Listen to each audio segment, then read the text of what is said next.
All right, good morning for those of you that are just joining us. Welcome to the Global Church Forum. We have the privilege of interviewing Dave Eubank right now, and if you don't if you don't already know who he is, he's the founder of Free Burma Rangers. We've been encouraging you guys prior to this event to watch the Free Burma Rangers documentary. If you've not had the opportunity to watch that, we will go ahead and put the link in here so that you can watch that later. It is a wonderful way to spend 2 hours and a great way uh, to get together with your community and discuss what's going on and in Burma, in that region of the world, but then also to ask the question of God, what are you calling me to? What are you calling us to as a community? So, Dave, thanks for joining us today, and thanks for making this happen. We're just excited. I'm excited to hear about your most recent journeys, but also to hear about Burma and what's been going on there for 20 plus years. So, thanks for joining us today. Thank you, Sarah, and thank you, the whole team there. Thank you for praying. And so I ask that God, along with you, is with us and helps us answer the questions we all need answered in Jesus' name. Amen. Amen. Well, Dave, like I said, we've been encouraging people to watch the documentary, but for those that didn't get a chance to do that yet, I'd love to just talk a little bit about your background so that people know who we're talking to and why we're sitting here talking to you. You're in Texas today, right? Yes, we just got back in from the Afghan border. We're in Texas, and we'll be soon in California, Alaska for about a week, and then off to a Syria mission. But right now, College Station, Texas. Just watched the Alabama game, and came from behind, huge underdogs with a new quarterback, got injured, and still came back and won. It was the coolest thing to be part of, and I thank God for those little gifts, and I thank Alabama for letting us win. I love it. Well, if you're from Alabama, then I apologize for that. But yeah. So, Dave, tell us a little bit about your background. So, you grew up as a child of missionaries in Thailand, correct? And Yes. from there, you joined the army. So, could you tell us a little bit about your pre-Burma days and how you kind of got to where you are? Sure. I was born in Fort Worth, Texas in 1960. That makes me 61. And my dad was in the oil business. My mom was a Broadway singer and actress. They both left those professions, married each other, went to seminary, and were called to Thailand. So when I was born in Texas, but I was 9 months old, we went to Thailand. And that's where I grew up. And I went to boarding schools and learned how to hunt, ride horses, shoot by the time I was 5 years old, and living out in the countryside and hunting in the jungle with the tribal people. It was a great life. But I learned Texas history from a small age. If you're a Texan, you learn that, who Davy Crockett is, Bowie, the Alamo, Sam Houston, Travis, the whole thing. And that love of freedom, which I think is a gift from God. I think if people say, why is there suffering? Why is there sin? Well, God loves us so much, he gives us freedom to do good or to do bad, to be part of his kingdom or not. One of the many great things about Jesus is no matter what you've done, you can always come back. You don't have to go back to start. You just go right from where you're at. He helps you again. So I grew up in Thailand in boarding schools and asked Jesus to come into my life and help me as a small boy who was physically sick in a boarding school with dengue fever. And then, of course, homesick as a 7-year-old, no mom, no dad, 1,000 miles away. And I found Jesus was real and began to follow him, not very well. But later I got an Army ROTC scholarship, came to Texas A&M University. My granddad went, my dad went, I went, now my daughters are going. And I went to A&M in the Corps of Cadets and became an officer in the U.S. Army Infantry down in Panama. And then I was in the 2nd Ranger Battalion and then in 1st Special Forces Group. Altogether, just 10 years in as an officer. And in the middle of that, I felt God's call to get out. And actually, it wasn't so much a call to get out. It was like an option. Stay in the Army and put God first, which I hadn't been doing, and then see what happens, or get out and see what happens. And I thought, I'm going to miss the Army. I don't like the dumb rules, and there's lots of them. But I love the people. I love the action. I like parachuting in at night. I like blowing things up. You get to break stuff for free. That's your job, to break stuff. And I love all that. And I love the purpose of defending freedom, defending people. But what's it like to follow God in a different way? And I think we can follow God, and God's kingdom has every kind of person in it. If you look at the scope of ministry or the spread, it's John the Baptist on one end by himself, and then you've got King David, administration on the other end. So God has a place for all of us in his kingdom. But I thought, I don't know what it's like, just me and God, no army, no government, and no help. And I thought, that sounds like an adventure. I'm going to do that one. And I also had this feeling inside, I think subconsciously, I'd be a better person if I did that. And I found out that wasn't true. I just could see my sin even more clearly. But I got out. In the middle of that, I met my wife, Karen, and we got married. And then we're invited by the Wa tribe of Burma. It's one of the many tribes of Burma to go and help. Burma's the longest running civil war, 72 years now. But this is back in 1993 when we first went. And that began our work in Burma, which I can talk more about, which eventually grew from Burma, which is our main effort. We have over 100 relief teams there now, and also the Iraq and Syria. And I just came back from Tajikistan trying to help the Afghans on the border. Wow. Okay. We have a lot to unpack there. Why you said that you were invited by one of the tribes in Burma. How did you get connected with them? Did you previously have a relationship? I'd love to know more about what that invitation looked like. Well, I grew up in Thailand, and Thailand neighbors Burma. Burma is also called Myanmar. And Burma is comprised of about 40 to 50% ethnic minority groups from over 100 tribes. Main ethnic group, the biggest one, of the Burmans themselves, where the name comes from. They're 50 to 60%, depends how you count. But the other 50 to 40% are different minorities that are all in one form or another with conflict with the central government. And one of the minorities was called the Wa. They're one of the smallest, actually, but they have the biggest army because they cultivate opium. And from that, they make heroin and sell it and make money. They make amphetamines, make money. But they say, that's like, you guys have nuclear weapons, we have drugs. We don't use them, we sell them. That's how we get weapons to keep the Burma army off our backs. So the Wa leadership came to Thailand for help. And everybody knows my mom and dad. My mom and dad are still missionaries there. My dad's 91, my mom's 87. They've been there 61 years. Everybody knows them and loves them. So this Wa delegation came in and tried to meet with the U.S. government and the United Nations and said, we'll stop all narcotic production. No problem. If you give us a crop substitute and keep the Burma army off our back. Because we don't have that income, we don't have guns and bullets. The Burma army will do what they do to all the other tribes in Burma. They'll crush them and dominate them. Burma's 72 years of fighting because of that. We don't want that. Wow.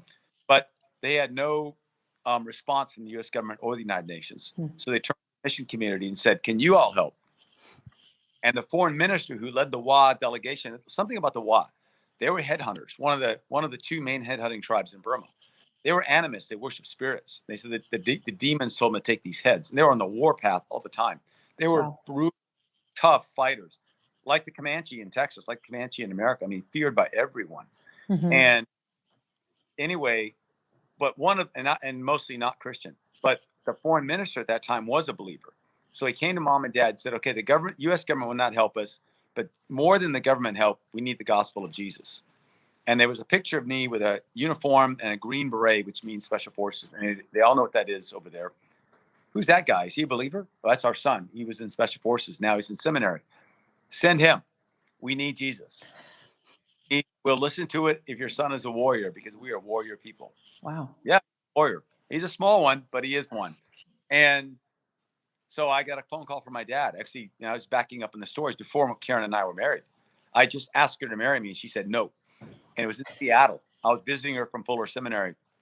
And then my dad calls me, and I pray on the phone and go, I think I'm supposed to go. And I turn to Karen and go, I know you don't want to marry me. That's understandable, but I'm out of here. And she's like, you're out of here. Yeah. And I said, but I can take you back down to California on my way to go.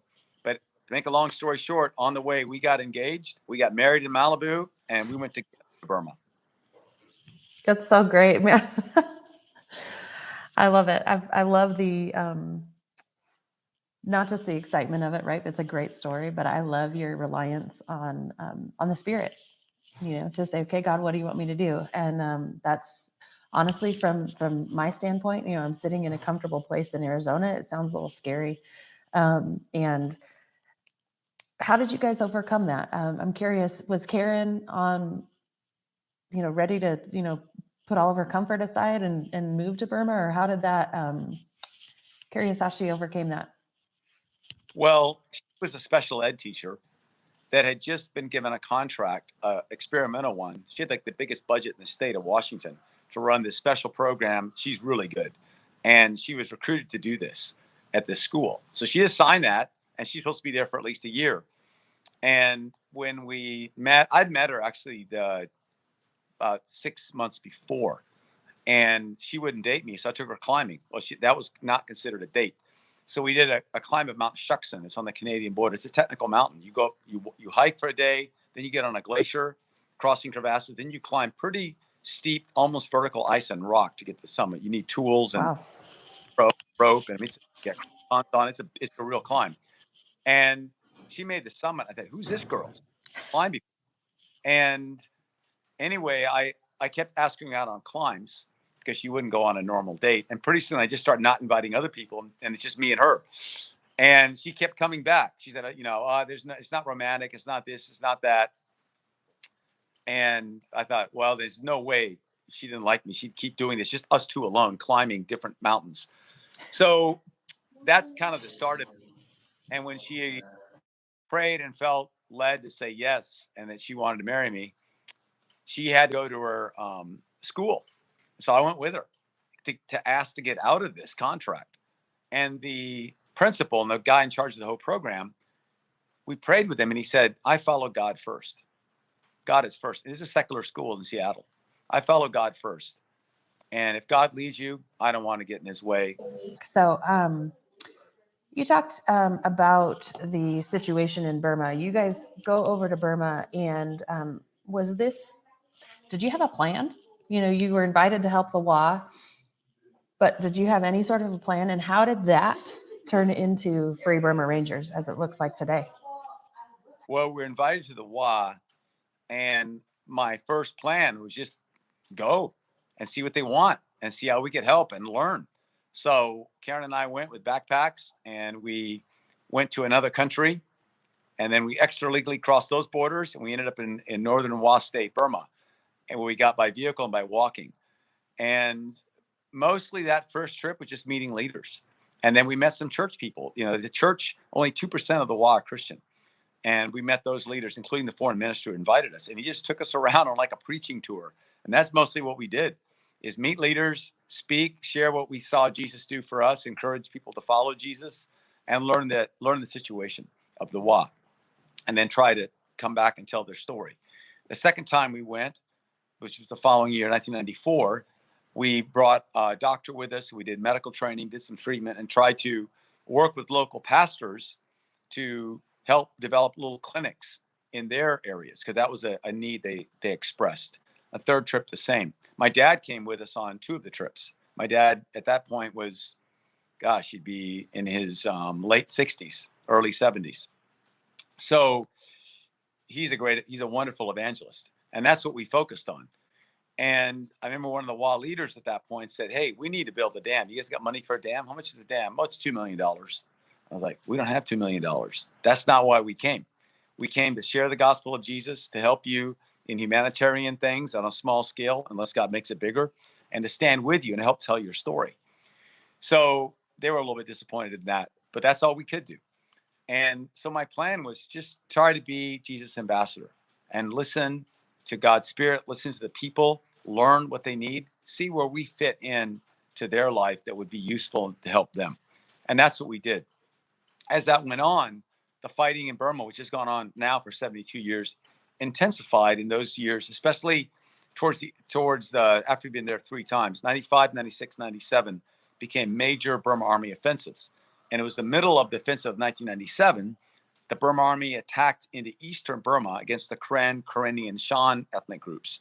And they displaced over 500,000 people in about a 3-month span, hiding in the jungle, people shot, killed, other people starving, hiding. And I physically walked into the middle of that and thought, thousands, where I walked the very first time, 1997, it was February, March. There was 10,000 people fleeing down like a logging road from Burma into Thailand. And their homes had all been burned. and they had just what they had, the possessions and holding babies, and some were wounded. And I thought, God, what do I do? And I felt, I'll help one person, they'll be glad, and I'll be glad. That's my only plan. And if I can help more, I'll help more. I had 4 backpacks of medicine and relief supplies. So 2 on my back, 1 on top of the other, and then 1 front loaded and 1 I'm carrying. And I'm just kind of walking at the end of the road into the jungle. And this guy comes out of Burma. He's a medic. His name is Ilya, I found out. He spoke English. He said he's wearing camouflage fatigues, had a hand grenade, an M16. He was a medic in the resistance army with a Karen army that was fighting the Burma army. Many of them are Christian. And they have a small democracy there. And just incidentally, the Karen in World War II are on the side of Americans against the Japanese. So there's a long relationship. And also, the Karen are the people that evangelized most of Burma. They're the very first movement, or the Karen in Burma. So anyways, he came to me, he said, big smiling teeth, chewing betel nut, bright red ruby earring, looked like Johnny Depp, Pirates of the Caribbean kind of guy. And he goes, my name is Ilya. I'm a medic. Can I help you? I said, yeah, man. You look like a pirate angel from God. And he turned to the people that were fleeing. He goes, man, you can run tomorrow. Today, help us. 1, 2, 3, 4. Get these backpacks. We started walking through the people who are fleeing, trying to find people who are wounded. In that first week, we treated 1,100 plus wounded and sick people. Ilya treated. I held IV bags and just helped him. And I remember at the end of that, we had a guy that stepped on a landmine, and they said, he's going to die here. Can we take him back on the Thai side to your truck at the end of the road, and you drive him to a provincial hospital about 8 hours away? Otherwise, he's dead. Sure. And as we loaded this guy into the truck, tied IVs at the top of our roof rack, running back down the truck, the guy leg gone. And Ilya turned to me. I didn't even know he's married. There's a single guy there in this fighting. And he said, my wife and my kids are back there, pointing into the jungle where you could hear the shooting. Boom, boom, boom, boom. I have to go find them now. Maybe in 1 week, I will be dead. Ha, ha, ha, ha, ha. I was like, I didn't see him for a year and a half. And a year and a half later, I said, how's your family? He said, very good. Now I have a new son. And now I have 2. And I said, why did you leave your family to help me in the middle of that fighting? He said, my family was separated from me already when the fighting started. And my friends were taking them to safety. I had to walk 2 weeks, but I trusted my friends. And by the time I met you, my family was far away. I was coming from another fighting area. And I was the only medic left in this area, but I had no medicine. You had the medicine, but you had no medic. God brought us together. If I just chase my family because I'm only cared about myself and my family, it means I don't trust God. I don't trust my friends. And I leave all these people without a doctor. So I prayed and felt, do the thing that's in front of you and let God take care of the things that aren't in front of you. I thought, wow, could you do that with your family? I mean, most of it is just run. Even if your friends are with your family, they're walking for 2 weeks with enemy all around. You'd want to be with them. He said, I don't live that way. I trust God. They're more precious to God than God loves them more than even I love them. And I can trust him with my family and everything. So now Ilya has 3 kids, and he named his daughter Eubanks Sam. That's my last name. Eubanks Sam of all names. And I named my son Peter Ilya. So Ilya became our first ranger and leader. And then through him, other people began to join us. And after about 5 years of 20 of us going to different conflict areas, the ethnic resistance groups, they're organized resistance groups. They have elections. They have their own governments opposing the dictatorship. They said, we like your holistic teams because you're not afraid to go into war. You go to the real front lines. You provide immediate medical care to people who are shot or sick. You give food. You help tell stories, and you believe in God. Can you train people like that for us? And my first thought was, I said, let me pray. And my first thought, no, I don't want to do that. That sounds like personnel problems. That sounds like training and administration and camps. And I don't want to do that. I don't want to just run amok in the jungle. And I thought, ministry is kind of like, again, John the Baptist on one end of the scale, King David on the other. We all have a role somewhere in there. I like the John the Baptist side. And Davy Crockett, Daniel Boone, Kit Carson, you're just running through the mountains. I don't want to be in the administration side. But as my wife and I prayed, we didn't have any kids at that point, we felt, don't hide your talent under a rock. Let God decide which part of the spectrum you're on. You don't need to decide that. So we kind of took the rock off and say, okay, God, we'll go any direction you want. and we started training relief teams. Now we've trained over 5,000 people. We've trained hundreds of teams. We have 100 active. These are just 5-person teams. Team leader, medic, good life club counselor, or family programs, videographer, photographer, 5 people, men or women, mostly it's men, all over the conflict areas of Burma right now. We have 100 of them from 13 ethnic groups. And that's how we started. And then it grew to Iraq, Syria, we've been to Sudan, and just recently to the Afghan border. Wow, that is incredible.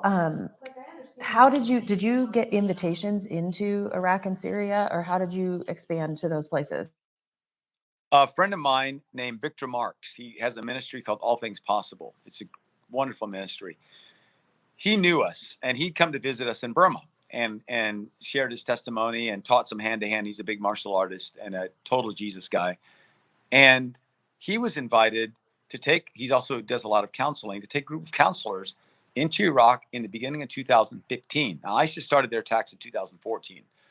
And by then, they'd taken over about a third of Iraq and about almost half of Syria.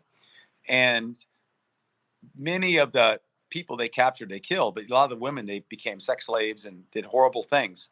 Some of the women had escaped. And so he was asked to go to Erbil, northern Iraq, which was still in the hands of the government, not ISIS, and provide counseling. And he said, okay. And then he contacted me, he said, Dave, frontline relief.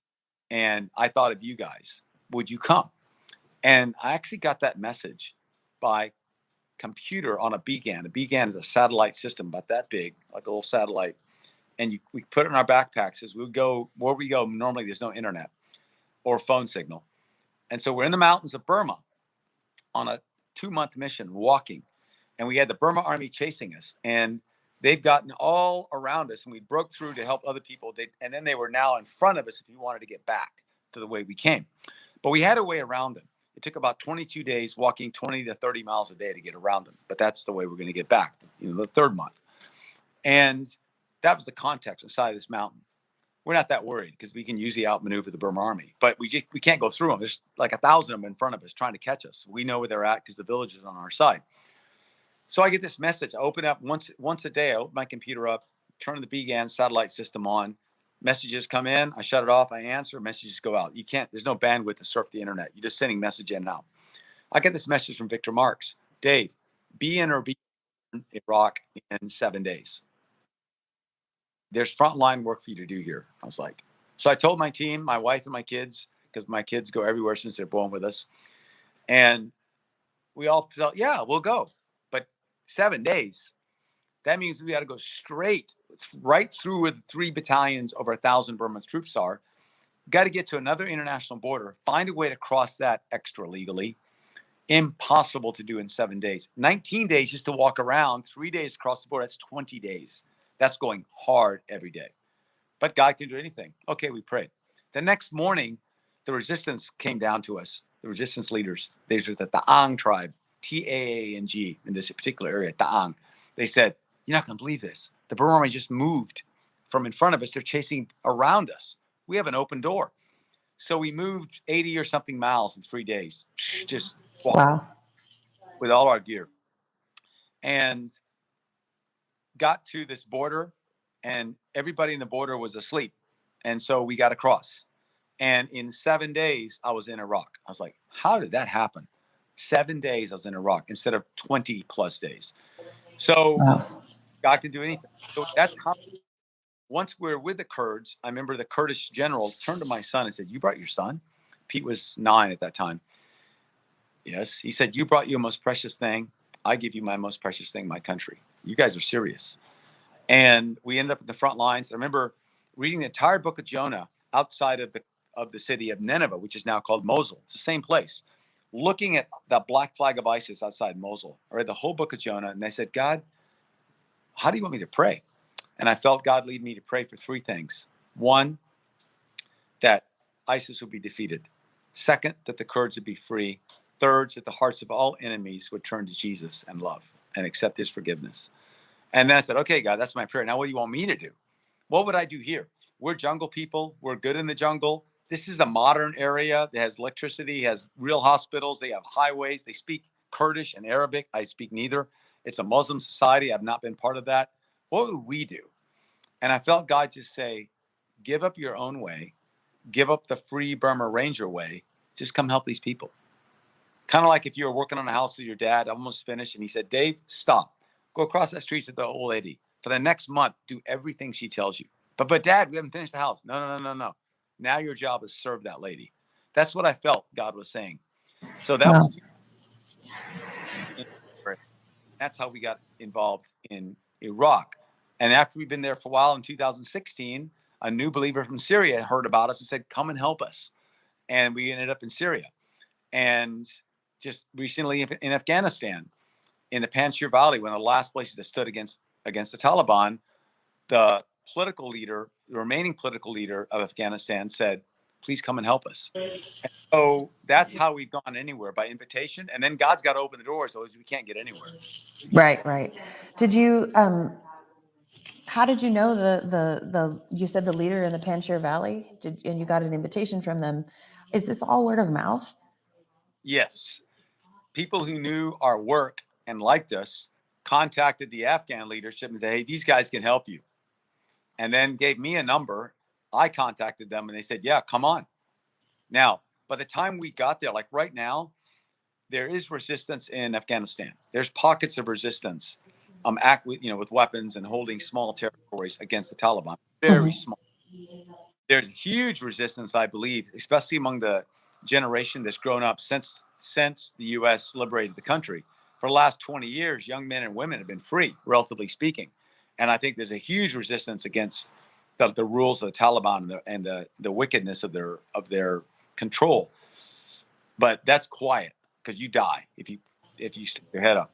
But there's little pockets, but there's nowhere yet where you can go into Afghanistan and set up a base. The Taliban be there like in a week, and you're gonna be in a gunfight and probably lose. Mm-hmm.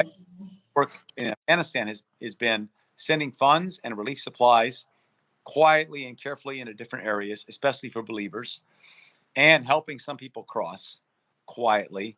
And we've stockpiled relief supplies and medical supplies on the border of Tajikistan, that when there are pockets that are open and a way to get them, we'll send them in and we'll go with them. But right now, it's as much as we can do.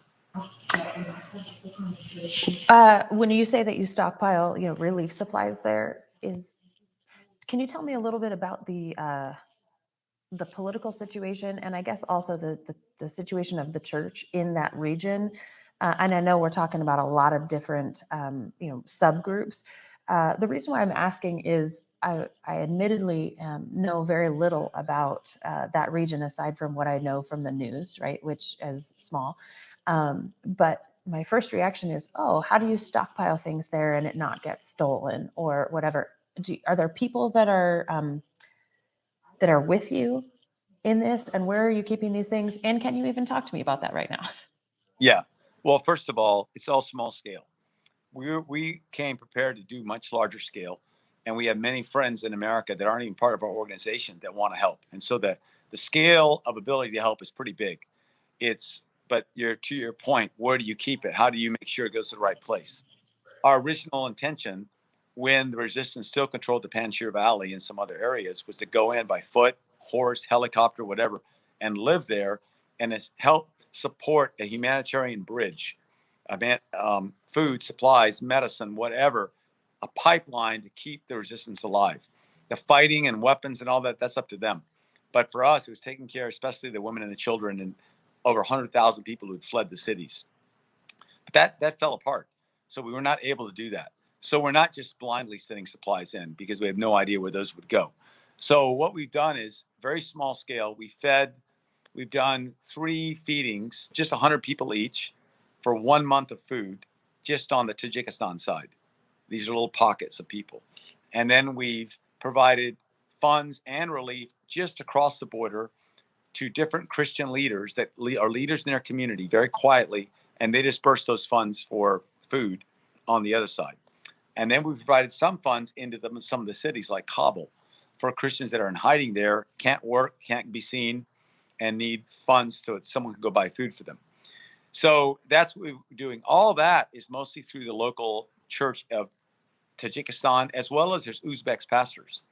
They very quietly come together. They have to be careful, but it's not illegal to be a Christian, and the church is legal in Tajikistan. And the government of Tajikistan is, I think, pretty good from what I saw. And I'm grateful we could, operate there. And so almost of our active work is through the local Christian leaders that are Tajik.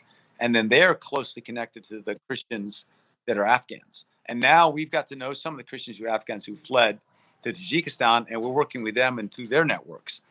And we have part of a team there right now. I just came back after a month. That part of our team is still there right now, continuing those connections. Then where we stockpile stuff, though, is a separate area. That's with the Afghan resistance. That's right on the border. And they control a little bit of space. And so we just keep it there until we can credibly get it in, which we've not been able to do. And that stockpile is quite small. It's 400, 250 medical kits, 20,000 food items. So it's basically a couple of helicopter loads of supplies that at the right time we'll try to get in. We can do a lot more than that. We said we can buy 10,000 blankets, buy 50,000 blankets. It's not our money. That's the love of American people ready to help. But until we have a sure way to get it in, we'll just start with this small pile and see if we can move that first. Yeah, that makes a lot of sense. You said that some of your team is still there. Can you give me a little bit of a picture of what your team looks like? When you refer to your team, are you referring to, Burmese nationals or these Americans, or how did you gather your team? Well, our teams in Burma are all different, these ethnic groups from Burma, brown-skinned Asian people that make up the bulk of the Free Burma Rangers. There's over 100 teams. There's over 500 Rangers in Burma. Usually when we go out of Burma, we take some of our senior ethnic leadership. One, they're godly people, been following Jesus a long time. We've been together over 20 years. We work together well. Second, they are physically very tough. They're used to war and combat. They can walk all day. They get shot at. They're like hobbits. They just laugh. And then, but they're not fools. They don't want to die. And then third, they're very technically competent. Our field medics are field surgeons. They're like top quality emergency room doctors, but they can do more than just emergency. They can look after someone, because in the jungles of Burma, you can't just treat someone for an hour, keep them alive, take them to the hospital. There's no hospital. You have to keep them alive for an hour, another hour, a day, a week. You have to complete the amputation if they step in a landmine. You've got to build them a stump, you got to do a fasciotomy. You've got to do all the stuff, all the follow-on. So they're really excellent medics. Our video people, 20 plus years of experience in fighting, videoing, and telling stories. So we try to bring our ethnic people with us because they're very competent. Second, they just have this gentleness and a way of winning over people in Sudan, in the places we've worked before, in Iraq, in Syria, and that they look at them like, who are these? And they're physically small. Like, who are these guys? They don't really scare me. Then they find out one of our guys is the champion kickboxer. And if you want to wrestle with him, you're going to be on the ground. And then they find out when the shooting happens, these guys from Burma will dare run out and save your buddy. And when you ask them, why are you doing that? Man, you got a war in your own country. The guys from Burma go, God sent people to help me. Now he sent me to help others. God's in all this. So that's the bulk of our teams. But we also have foreign volunteers that are in support roles. And then in places like the Middle East, sometimes it's easier for the foreign volunteers to come than the Burman volunteers. So for example, in Tajikistan now, we brought 9 people initially that were volunteers. We had medics, we had video people, we had communications people, we had the Good Life Club family program people. It's a 9-person team of, in that point, 2 women and 7 men, including my son. So 2 women, 6 men, and a boy. And my 2 daughters are now at Texas A&M University, so they weren't part of that mission. They were sad. And then later it grew. One of the team members brought his family, his wife and his daughters. Once it was determined we're not going into the fighting, we're in a support role, he brought them to help out. And it just kind of it fluctuates. We're getting ready to go to Syria in about 2 weeks, actually less than about 10 days. And when we go there, we will have about 30 of us from all over the world, including some of the children, because we'll do kids program, not on the front line. When we go to the front line, we split. Usually I split our teams into A, B, and C. A and B, the maneuver frontline elements. A's in lead, B supporting A. And then C is not in the fighting. They're back. Let's say they're fighting let's say the front lines is town, right down the middle. The ISIS or the Free Syrian Army or whoever's on the other side of the line in Syria, backed by the Turks. Unfortunately, the Turks are supposed to be NATO allies, where they're killing our friends, the Kurds. And so the shelling is going on in this town, and let's say Main Street is the dividing line. So right on Main Street, I'll be with Team A, running out to grab wounded and finding out who needs help. Team B will be a little bit back supporting us, but also possibly in danger, so they've got to be switched on. And then Team C will be my wife and my kids and other volunteers with ambulances, be a little further back. They're coming up behind us, taking the wounded in the vehicles, but they're also coordinating, because when families flee these fighting areas, they're going to go somewhere. They're not going to stay where the shooting is. They're coordinating, let's say 10 blocks back is a huge school complex made of solid concrete. Okay, they're not going to get shot in there. So the 1,000 family members who escaped the frontline fighting where I'm at are now behind me, maybe half a mile back in this big school complex with my wife and kids. And there they get fed blankets and kids programs and encouraged and told about Jesus. And they may be only there 1 day, 2 days, and they go on to some other refugee camp. But that's kind of how we stage it. Wow, this is so interesting.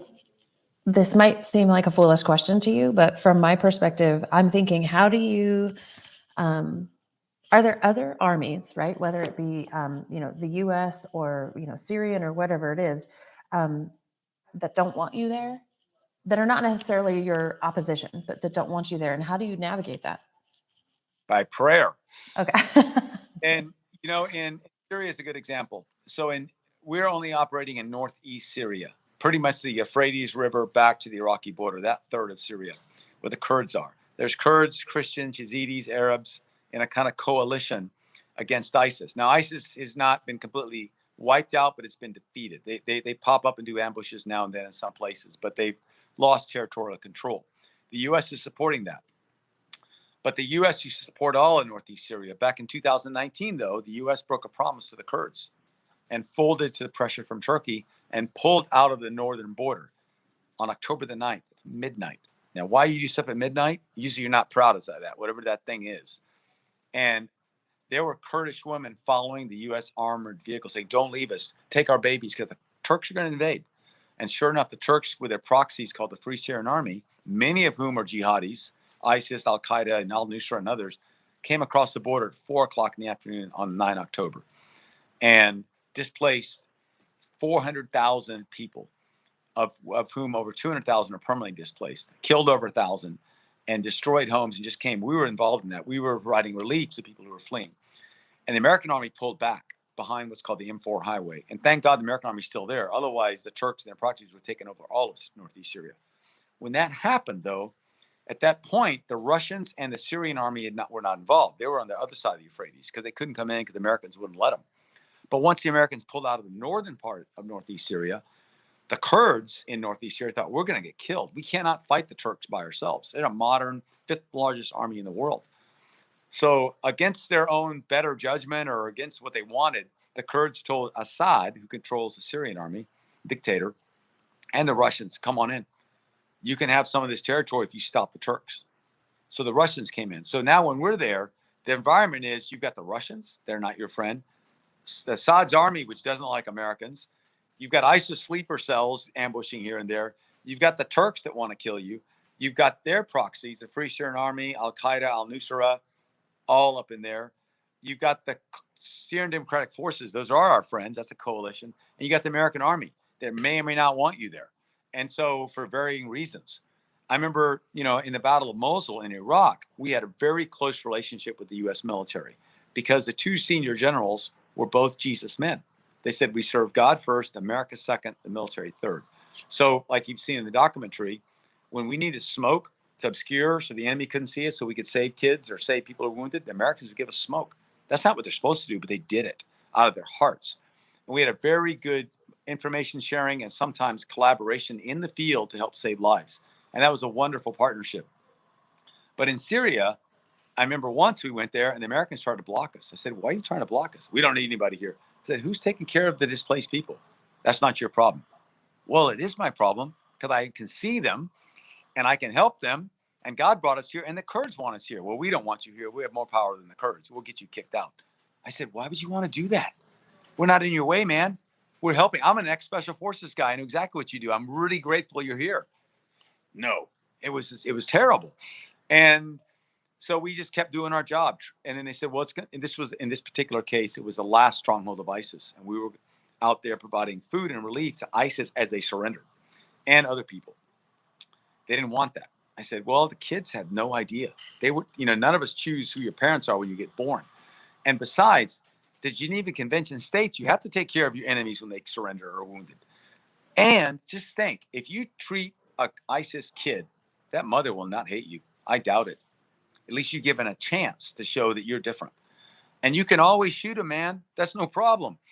No, you're going to be out of here. And besides, this war is going to be over in a week. And there's only 3,000 ISIS there anyway. Okay. Well, the Kurds wanted us there, so we stayed. And we tried to stay out of the way of the Americans. It was very weird, though, to have my own country like that. And I shouldn't say my own country, this particular unit. And because we had very good experiences with the military before that. 6 weeks later, 35,000 people had come out of there. That's how wrong the information was. We fed 25,000. We fed 25,000 of them. We treated 4,000 wounded. And I remember meeting that American officer again 6 weeks later. And I said, every day we pray 2 prayers, that we'd be friends with you and we could collaborate. And if you won't have that you couldn't kick us out. He said, well, your second prayer is answered. We couldn't kick you out. I said, yeah, because that's God, man. He wants us here and we're not in your way. We'll help. I mean, at one point, one of the civil affairs officers, a wonderful guy in the American Army, part of that unit, came over to me because they were doing biometrics on the ISIS men as they escaped. And we were taking care of the women and kids who were wounded or sick or needed food. They were giving up. And the civil affairs officer said, hey, can you come and help us? We've got 100 babies here that are dehydrated because the moms haven't been eating or drinking anything as they fled for a week. And they're going to die. And they got dysentery and we don't have medics on the ground that can help. I said, sure. But I said, but you better check with those other guys. Yeah, no problem. I went over and one of the guys came over. You can't be here. I said, okay, no problem, man. And then this American this is a major that was angry. The captain, who was civil affairs, turns to the major and goes, sir, will you be responsible for 100 dead babies? That's what's going to happen if you don't let these medics take care of them. Okay, do it. It was weird, but thank God for that civil affairs officer who stood his ground. And then my wife and my daughters, who were mostly working with the women, could treat those children and help them, my medics. So that was opposition I never expected. But, one of the reasons I thought it happened was, one, pride. Like, what are these civilians doing here? They can't be here. We're the only ones.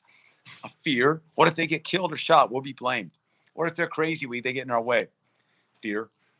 And a lack of care. I think just lack of, really, why are you here? Which I pray for them. But I also think they walked into something that we walked into the same thing.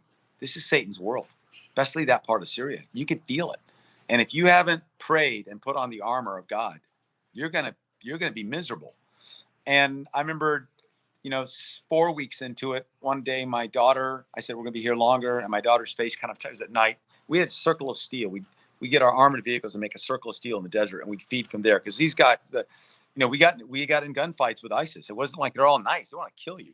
And so you're trying to not get killed, take care of kids. It was not simple. And they were generally rude, angry. Only 1 out of 10 would say they were sorry or thank you. 9 out of 10 look at you with hate, kind of like the Bible. Only 1 out of 10, when you gave them something, they'd go, if the role was switched, we would kill you. We would never feed our enemies. I said, well, Jesus has us feed. And I'd say, don't worry, we can kill you. Don't worry, try it.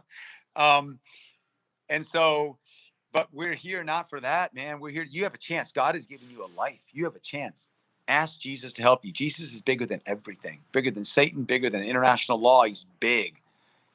Who knows what he's going to do, but he can help you. 1 out of 10 would listen. Some of the women would cry when we pray with them. And I thought, okay, that's a chance in their hearts to change. You can stop a human heart with a bullet, and sometimes you have to. We've done it. But that never changes the heart. Never. Only Jesus' love changes the heart. And also, when you stop, it's not a movie. You stop somebody with a bullet. Okay, they're ISIS, they're bad. They got kids. They don't think their dad's bad. They're going to hate you forever. It's not simple. And so, and not every ISIS guy is totally evil. It's just not like, not every American soldier is totally good. There's the line of good and evil is in our hearts. So anyway, there's no question. as an institution and needs to be eradicated. But the individuals, most of them are that way, but some will change. So you have to be ready to shoot them, and at the same time, um, try Jesus, see what happens. So, anyways, my daughter was like, "We'll be here longer." I saw her face kind of stiffen. She didn't want to be here longer. I said, "What's wrong, honey?" She said, "Daddy, I'm not good enough to be here." I said, "What do you mean you're not good enough?" "I don't like these people. They push, they shove, they try to kill me, literally try to kill me as we give them food. And they've killed my uncles. They've shot you, Dad, because I was wounded by ISIS earlier. And I just don't love them." And I said, "Well, who sent you here? Let's pray about it." She prays. She goes, "Well, Jesus." Is it the same as we already prayed? She goes, "Yes." "Has that changed?" "No." "Then he's going to give you the strength to do it. You can't do it on your own.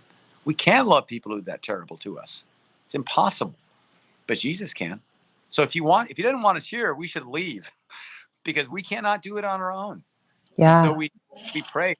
She said, "Jesus, please help me." And then she smiled like on her own, like, "Okay, Dad, I'm good." We had to do that every day.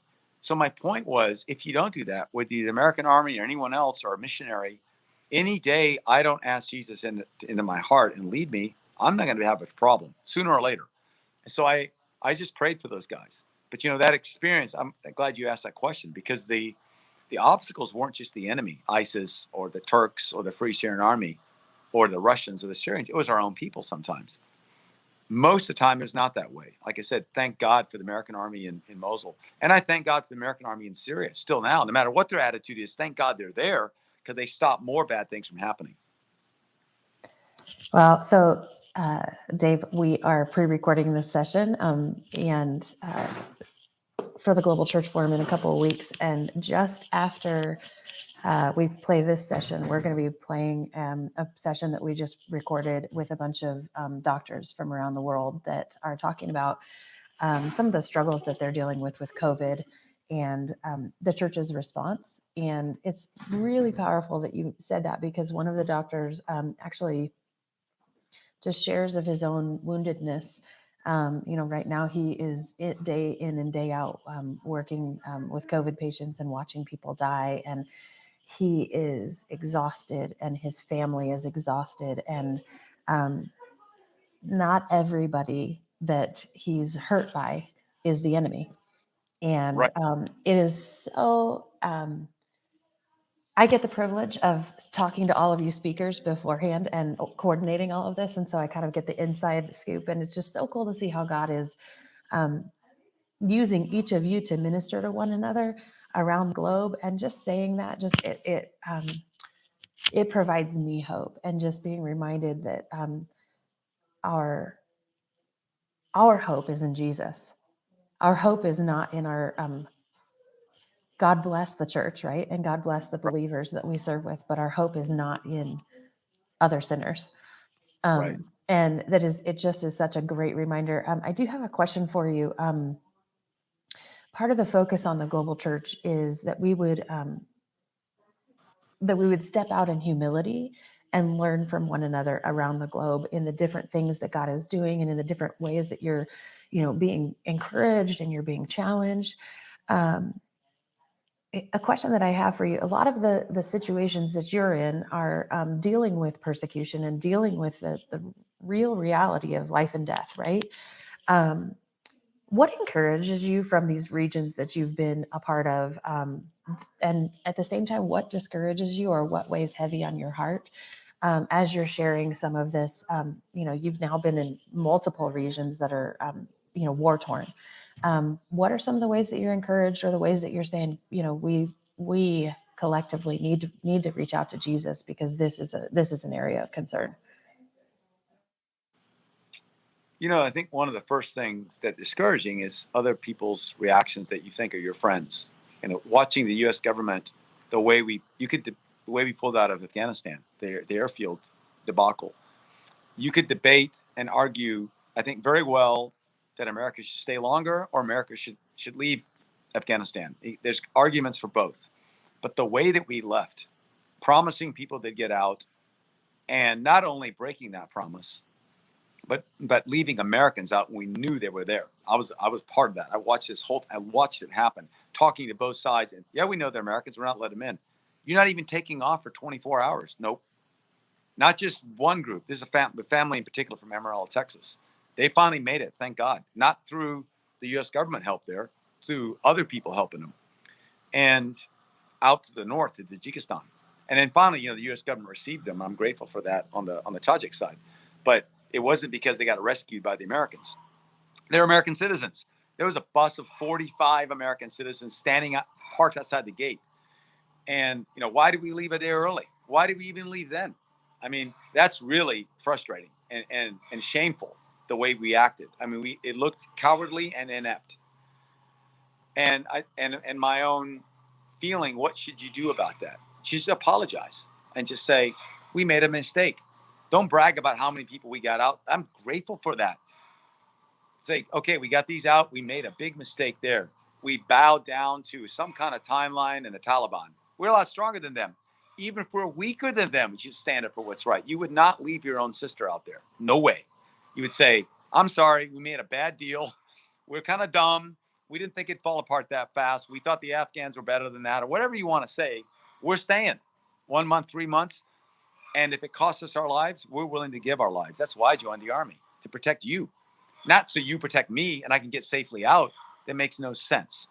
So those things frustrate me. And then what do you do about it, though? What do you do about it? Am I sin-free? Nope. Do I make mistakes? Have I done those same inept, cowardly, selfish things? Not in the same way, but I've done the same things. Any unfaithful thought I have about my wife or about anything like that, that's equally shameful and horrible and weak. So yeah, I'm not any better than them. So what do? I think we admit the truth. We ask Jesus to help us. We say we're sorry and we try again. And if we inquire of God, he will always show us. And Israel was in a much worse position than America is now, much worse. They're a tiny little country divided from within and surrounded by huge powers. They were not a global superpower at all. But every time they inquired of God, he always led them a way through, always. He'll do it for the same for our country and for us as individuals. And so the things that discourage me are when other people that you think are your friends, like our government in Afghanistan, or churches that say, no, we're not going to do that, or we're not going to let that happen, that's something you disagree with. Okay, that's one thing. But the biggest thing that disappoints me is not other people, not our government. It's me. The biggest thing that honestly disappoints me is when I sin, when I say something. Just the other day, I said something really sharp to my daughter. I said, why'd you say that? I thank God I could go back and apologize. But that's the biggest disappointment is myself, my own weakness, my own sin, my own, I've learned a million times not to be proud. And all of a sudden I'm proud again. Like, what are you thinking, man? And that's the biggest problem is not other people, it's myself. And that's the biggest discouragement. The biggest encouragement is the power of Jesus, that he loves us so much. He cares about every little thing. I was in my devotions today. I listened to a lady I'd never listened to before in my life. Her name is Joyce Myers. And she just popped up on my little app. And she talked about how God cares even about the smallest things of your life, the smallest. And I thought, that's true. And I was reading the Psalms. He cares about everything about you. And so we can say, Lord, I just messed up again, the way I said I wouldn't, but I did. Please forgive me. And he does. And Satan, stay out in Jesus' name. Be gone in Jesus' name from my relationship, from others' relationships. And he has to leave. God inhabits the praises of his people. Satan cannot stand it, especially when it doesn't make sense to praise God. Praise him and watch what happens. The first thing that happens to me is my attitude changes. Second thing is ways open.